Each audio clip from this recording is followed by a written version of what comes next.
Halo semuanya, pada kesempatan kali ini saya akan membawakan lesson yang berjudul proses pembentukan urin. Nah, apa sih urin itu? Urin itu adalah zat sisa metabolisme yang dikeluarkan ginjal melalui uretra. Nah, bagaimana urin bisa terbentuk? Itu melalui 3 tahap. Itu filtrasi, kemudian reabsorpsi, dilanjutkan dengan augmentasi. Oke, sekarang kita bahas dulu filtrasi. Nah, filtrasi itu apa sih? Filtrasi itu adalah proses yang terjadi ketika darah yang mengandung air, gula, garam, urea, dan lain-lainnya masuk ke dalam glomerulus, kemudian disaring di tubulus proksimal. Nah, kemudian sel darah dan beberapa protein itu tetap di dalam darah. Nah, jadi yang masuk ke glomerulus cuma yang ini, air, gula, garam, dan urea. Nah, kemudian dari hasil filtrasi ini terbentuklah filtrat glomerulus. Nah, filtrat glomerulus ini disebut juga urin primer.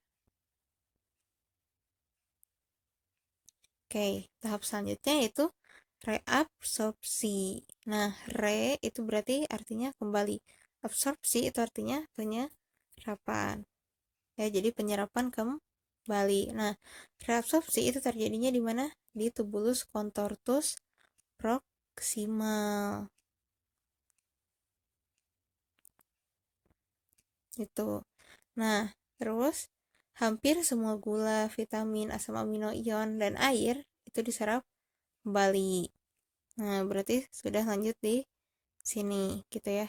Kemudian zat yang masih berguna tadi, yang ini dimasukkan kembali ke dalam pembuluh darah yang terdapat di sekitar tubulus.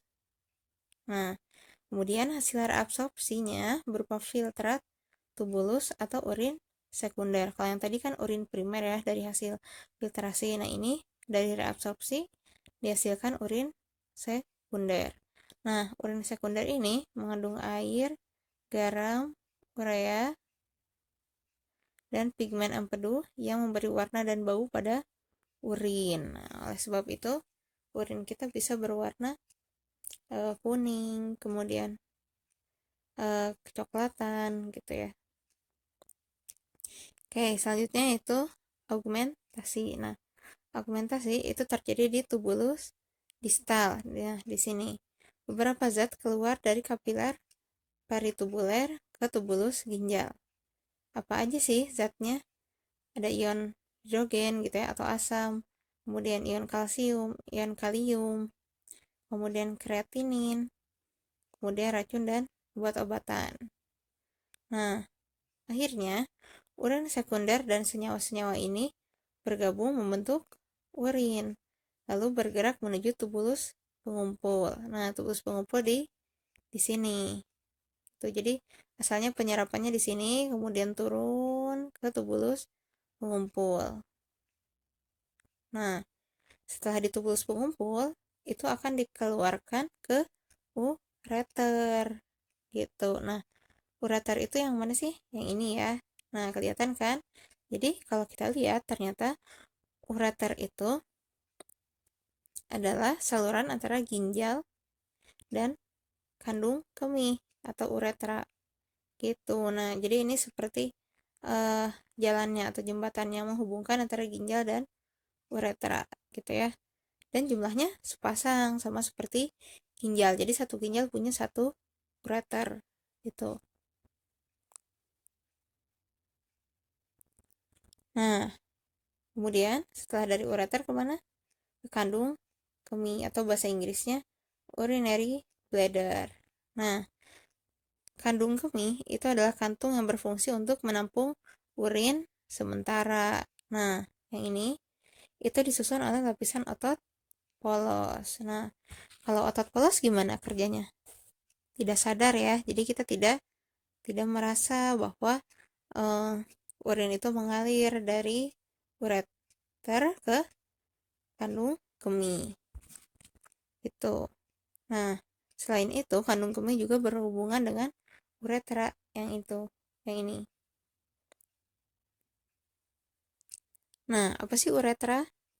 Uretra itu adalah saluran yang membawa urin keluar dari tubuh. Nah, ini baru kerasa kan kalau kita mau pipis gitu. Nah, itu berarti uretranya mengeluarkan urin. Nah, pada wanita itu hanya dilalui urin saja uretra ini. Sedangkan pada pria, selain dilalui urin juga dilalui sel kelamin jantan. Nah,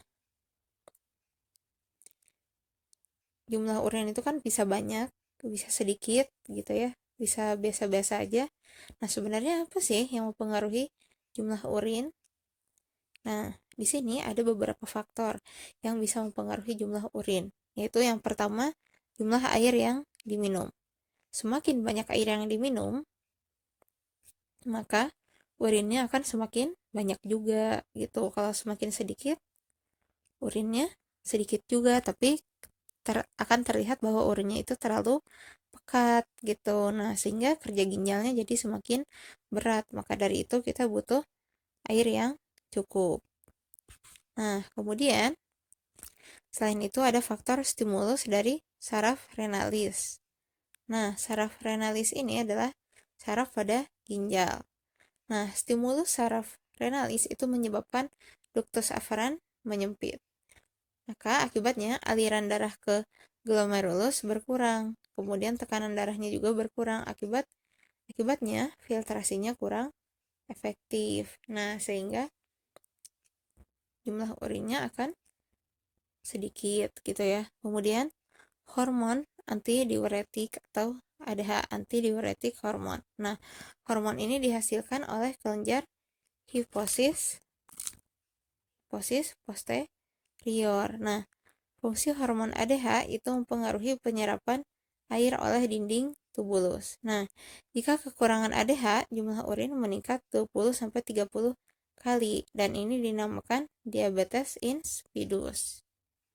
Nah, kemudian faktor lainnya yaitu banyaknya garam yang harus dikeluarkan agar tekanan darah osmosis tetap. Jadi kalau kita mengonsumsi banyak garam, otomatis urin yang dikeluarkan juga akan banyak. Oke, sekian dari saya. Terima kasih.